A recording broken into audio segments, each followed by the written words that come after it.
अस्सलाम वालेकुम। कैसे हैं आप सभी लोग। मैं उम्मीद करती हूँ कि आप सभी लोग बिल्कुल खैरियत से होंगे और जो लोग मेरी वीडियो देख रहे हैं और जो लोग रोज़ा रखते हैं अल्लाह ताला उनके रोज़े अच्छे से गुजारे, उनकी इबादत को, उनकी रोज़ों को कबूल फरमाए। तो ये है सुबह का टाइम, सहरी हो चुकी है, हम लोग सहरी कर चुके हैं। तो मैं बाहर का व्यू दिखा रही हूँ। बहुत ही प्लीजेंट इस टाइम मौसम है, बहुत ठंडी ठंडी हवाएं चल रही हैं और इस टाइम का सुकून तो बिल्कुल अलग ही होता है जिसको कि हम बयान नहीं कर सकते हैं। जो लोग उठते हैं, महसूस करते हैं अर्ली मॉर्निंग की वाइब्स, वो उन्हीं को पता है कि कितना ही प्यारा मौसम होता है। अभी नमाज मैं पढ़ चुकी थी फजर की, उसके बाद मैं और मेरे हस्बैंड बैठकर यहाँ पर कुरान पढ़ रहे हैं। और अभी मैंने किचन समेटा नहीं था सहरी के बाद, मतलब समेट दिया था लेकिन क्लीन नहीं करा था बिल्कुल अच्छे से, जो डीप क्लीनिंग होती है वो नहीं करी थी। अब मैं उसके बाद सो गई थी, उसके बाद जब मैं उठी हूँ तब मैं करूंगी अच्छी तरह से किचन की और जो जहां हमने खाना खाया था डाइनिंग टेबल की, वहां की डीप क्लीनिंग। तो अब क्लीनिंग हो चुकी है बिल्कुल अच्छी तरह से और सुबह के काम चल रहे हैं, सारी सफाइयां वगैरह चल रही हैं। रोजों में जो डेली का रूटीन होता है, जो डे रूटीन होता है या क्लीनिंग रूटीन होता है, वो सब चेंज हो जाता है क्योंकि रात में हमें जागना होता है और ज्यादा इबादत करनी होती है, जो कि आम दिनों में इतनी इबादत नहीं हो पाती। तो उसके हिसाब से ज्यादा रात में जागना होता है। तो दिन में फिर फजर के बाद ज्यादातर सभी लोग थोड़ी बहुत देर के लिए सो जाते हैं नमाज पढ़ के, कुरान पढ़ के। तो वैसे ही मैं करती हूँ। तो अब उठी हूँ तो उसके बाद मैंने यहाँ पर चिकन निकाल लिया था जिसका मैं कौरमा बनाऊंगी। और जब घर की सारी सफाइयां हो गई तो उसके बाद मैं भी नहा कर आ गई हूँ, बिल्कुल फ्रेश हो रही हूँ। और मैं यहाँ पे दिखा रही हूँ अपना फेवरेट इत्र। ये परफ्यूम नहीं है, ये इत्र है, इट्स फ्री फ्रॉम अल्कोहल। और ये मैं दिखा रही हूँ कि बिल्कुल खत्म होने पर है, बहुत ज्यादा मुझे इसकी खुशबू पसंद है। तो वैसे तो बहुत सारे इत्र और परफ्यूम है लेकिन इत्र ही हम प्रेफर करते हैं लगाना। और बॉडी को भी अच्छे से मॉइस्चराइज कर लिया। और ये मैं अपना दिखा रही हूँ वो मॉइस्चराइजर जो मुझे बहुत पसंद है। मैं इसका कई बार इसका रिव्यू भी आप लोगों के साथ शेयर कर चुकी हूँ। तो अब बिल्कुल मैं फ्रेश हो गई हूँ, बिल्कुल नहा धो के रेडी हो गई हूँ। आज है जुमा, आज है रमजान का पहला जुमा और मैं रमजान की पहली वीडियो शेयर कर रही हूँ। मैंने अब तक कोई रमजान में कोई भी रूटीन शेयर नहीं करा था। नहाने के बाद ये थोड़े से कपड़े थे, मैंने सोचा था कि ये भी मशीन में मैं लोड कर देती हूँ। तो उसके बाद अब मैं बैठ के सुकून से करूंगी अपने जो इबादत है वो इबादत करूंगी और फिर उसके बाद करूंगी अफ्तार की तैयारी। तो मैं यहाँ पर अपनी एक चीज शेयर कर रही हूँ जो मेरे लिए तो बहुत ज्यादा हेल्पफुल है, शायद आपको किसी को लगे ये हेल्पफुल, तो इसको आप लोग भी करिएगा। और मैं अब से नहीं, जब से मतलब मैं संभाला है मैंने पूरी तरह से किचन, तब से मैं ये चीज करती हूँ, मैं सालों से करती हूँ। और वीडियो में मैं 3 साल से ये चीज दिखा रही हूँ कि मैं डेली मॉर्निंग में ही लिस्ट बना लेती हूँ कि आज मुझे इफ्तारी में क्या करना है। तो इससे मुझे ये हेल्प मिलती है कि जो छोटी छोटी सी प्रिपरेशन होती है ना कुकिंग से पहले की, वो मैं कर लेती हूँ और माइंड से स्लिप नहीं होता है कि मुझे क्या बनाना है। और उसकी देख लेती हूँ चीजें हैं या नहीं है। जैसे कि आज मुझे बनाना है रात के खाने के लिए, सहरी के लिए मुझे बनाना है चिकन कौरमा, बिरयानी बनानी है मुझे, और कस्टर्ड है, और बिरयानी की एक स्पेशल चटनी होती है वो चटनी बनानी है। और बाकी तो चटनी में बनाकर मैंने स्टोर कर ही ली है। पकौड़े हैं, मिक्स पकौड़े हैं और आलू के जो स्पेशल पकौड़े होते हैं वो है, और छोले हैं।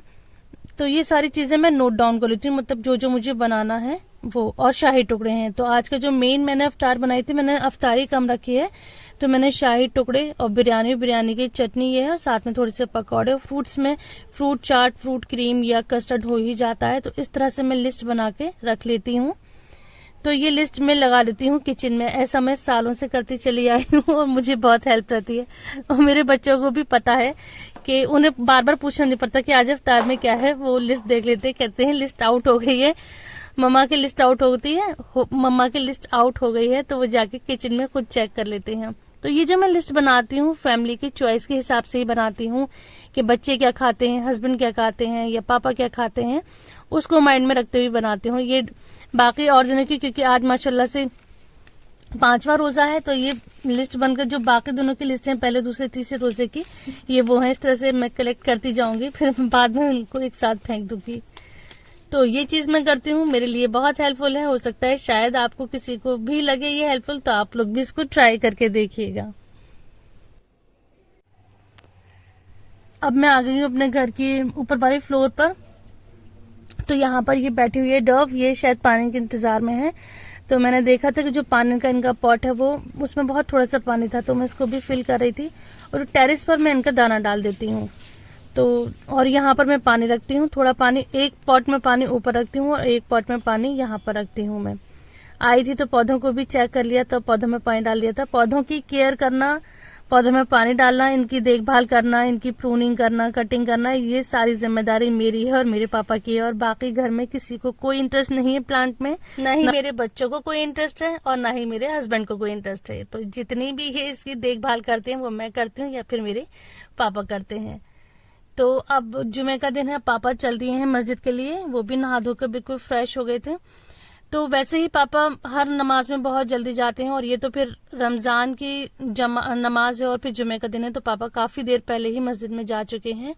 अब यहाँ पर बैठकर हस्बैंड का आज ऑफ था, वो रमजानों में फ्राइडे के दिन ऑफ रखते हैं, तो आज उनका ऑफ था, वो भी बैठकर कुरान पढ़ रहे हैं। और मैं आ गई थी अपनी बहन के यहाँ नमाज पढ़ने के लिए, क्योंकि आज मुझे पढ़नी थी सलातुत तस्बीह।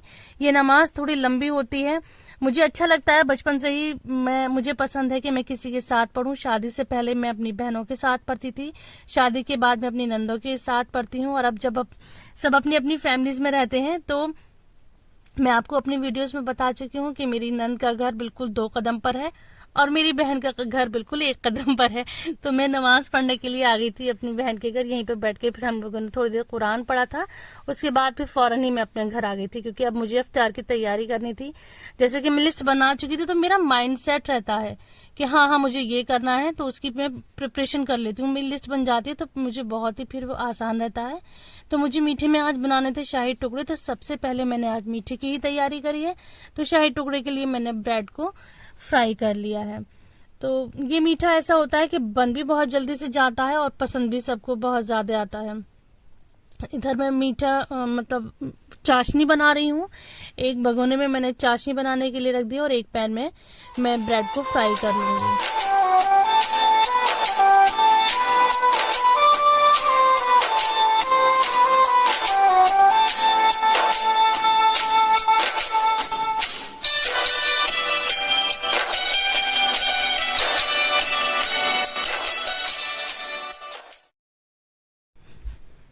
और इधर बन रही है रबड़ी।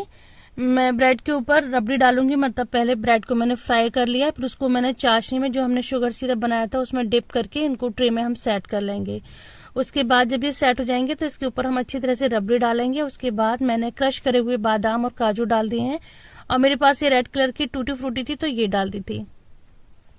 अब चलते हैं बाकी की तैयारी के लिए। तो मुझे यहाँ पर मिक्स पकौड़े बनाने हैं, तो मैं यहाँ पर उसकी प्याज वगैरह, आलू, हरी मिर्च, जो भी मतलब सामान डालना है आपको वो सब मिक्स करके मैं एक जगह काट लूंगी मिक्स पकौड़ों में और फिर इनको फ्राई करूंगी। तो मैं इसके लिए चीजें काट रही थी। और अभी बेटी का है मूड खराब, कल इनका लास्ट एग्जाम है, तो उनकी फ्रेंड साथ में आएंगी, तो वो कह रही थी अपने अब्बा से कि आप मत आइएगा लेने के लिए, हम लोग रिक्शे से आएंगे। तो अब्बा ने मना कर दिया, नहीं तुम अकेली रिक्शे से नहीं आओगी मैं जाऊंगा साथ लेने के लिए। तो वो उस पर बैठकर रोने लगी थी, तो वो रोने के लिए बेडरूम में बैठ गई थी। और मेरा यह है कि जो जो चीजें तैयार होती जाती हैं मैं उनको डाइनिंग टेबल पर सेट करती जाती हूँ। तो यहाँ सब कटिंग वगैरह कर दी थी, तो ये फ्राई करने का काम माशाल्लाह मेरे बेटे का है, तो वो फ्राई कर रहे हैं। तो यहाँ पर ये आलू के जो फ्राइज हैं वो उसको फ्राई कर रहे हैं। जो पकौड़े होते हैं फिंगर शेप के बहुत अच्छे लगते हैं, सिर्फ उसमें नमक और अजवाइन जाती है। और उधर पे अब मिक्स पकौड़े का मिक्सचर तैयार है। और ये मैं अब बना रही हूँ स्पेशल चटनी बिरयानी के लिए। ये बहुत ही मजे की चटनी बनती है, इसमें एक सीक्रेट इंग्रेडिएंट जाता है। ये चटनी जो भी खाता है उसकी रेसिपी मांगता है। मेरे नेबर्स को भी मैं जब बिरयानी के साथ ही चटनी भेजती हूँ तो वो स्पेशली उनका फोन आता है कि इस चटनी में अलग ही टेस्ट है, क्या डाला है। तो ये अब ये बिरयानी, ये चटनी और ये वाली ट्रे शाही टुकड़े की ये जाएगी नेबर के यहाँ पर। वैसे भी अल्हम्दुलिल्लाह हमारी सोसाइटी में है कि सब लोग एक दूसरे के साथ खाना शेयर करते हैं। तो अब तो खैर रोजे हैं, रोजों में तो 1-2 घर डेली जाती है अफ्तारी। तो अभी अफ्तार में था थोड़ा टाइम, मैं टेबल सेट कर चुकी थी, तो अब यहाँ बैठकर मैं और मेरे हस्बैंड कुरान पढ़ रहे हैं क्योंकि अभी टाइम था। अब अफ्तार में थोड़ी ही देर बची है, तो बिरयानी बिल्कुल गरम गरम ही सर्व करना अच्छा लगता है। तो मैं अब आ गई हूँ किचन में, क्योंकि अफ्तार में बस अब थोड़ा ही देर बाकी है। तो यहाँ पे मैं बिरयानी निकालूंगी, उसके बाद हम लोग फिर दस्तरखान पर बैठेंगे, मतलब वही डाइनिंग टेबल पर बैठेंगे, फिर वहां पर दुआ करेंगे अल्लाह ताला सबके रिस्क में बरकत दे, हलाल सबको रिस्क अता फरमा, जो लोग बेरोजगार हैं अल्लाह ताला उनको रोजगार अता फरमा। जो लोग भूखे प्यासे हैं, क्या हाल हो रहा है दुनिया में, जंगें चल रही हैं, लोग भूखे तरस रहे हैं, अल्लाह ताला उनको रिस्क अता फरमा, उनको अपनी गैब से मदद अता फरमा। जितनी हो सके आप लोग गाजा के मुसलमानों के लिए दुआ करें, हर इंसान के लिए दुआ करें कि अमन चैन सुकून दुनिया में कायम हो जाए। और इस टाइम तो गाजा के लोगों पर बहुत ही ज्यादा आफत आई हुई है, अल्लाह ताला उनकी परेशानी को दूर करे। हम लोग बस यहाँ रहकर दुआ ही कर सकते हैं उनके हक में, क्योंकि रोजे के वक्त की दुआएं इंशाल्लाह जरूर कबूल होती हैं। तो आप सब बहुत दुआ करिएगा। तो अब रोजा अफ्तार हो चुका था, उसके बाद नमाज हो गई थी मगरिब की, उसके बाद चाय पी थी। तो अब मैं आ गई हूँ, अभी तरावी में टाइम बाकी है, बस अजान होने ही वाली है। तो मैं टेरिस पर आकर वॉक कर रही थी और इस टाइम मैं कोई बयान सुन लेती हूँ, कोई भी इस्लामिक स्कॉलर का बयान सुन लेती हूँ, तो थोड़ी वॉक भी हो जाती है। इस टाइम बाहर तो मैं नहीं टहलती हूँ क्योंकि